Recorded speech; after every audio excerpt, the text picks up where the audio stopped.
ሁለት ጓደኛማቾች ዱባይ ሄዱ አሉ። የአላህ ነገር ሁለቱም ቋጣሪ ናቸው፣ ግን ጓደኛማች ተብለዋል። ዱባይ ሄዱ አሉ። መኝታ ሄዶ ሲጠይቁ 170 ብር አሏቸው መሰለኝ በድርሃም።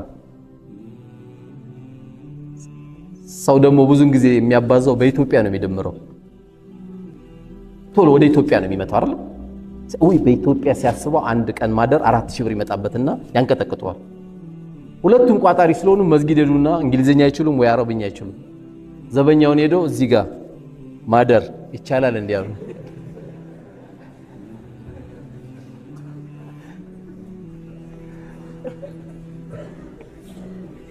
ያሸክ አየው። ኮንቲነር ለመጫን የሄደው ልጅ እንዲጨነቃሉ። ኮንቲነር ሊጭኑ ነው እኮ የ10 ሚሊዮን ብር ዕቃ ለመጫን የሚሄድ ምን አለ ቆንጆ አልጋ ላይ ብተኛ፣ ምን አለ ቆንጆ ቁርስ ቆንጆ ምሳ ብትበላ ምን ችግር አለ?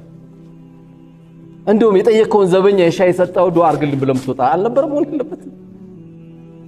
ዘበኛው አያቸውን አዲስ የለም ማለት በምልክት እሱም በምልክት ቋጣሪ የሆነ ጥሩ ያልሆነ ጓደኛ ገንዘብን ስታወጣ ራሱ ምን ይላል መሰለ? ኧረ እባክህ አንተ ልጆች እንዲ ቀስ ብለን እኮ ማውጣት ያለብህ። አላህ ለዚህ ነው የስስታም ሁሉ ስስታም ብሎ የተናገረው ማን ነው? ወያእሙሩነ الناس بالبخل ሰዎችን በስስት የሚያዛለ መሰሰቱ ሳያንሰው ላንተ የስስት ኡስታዝ ሆነሃል።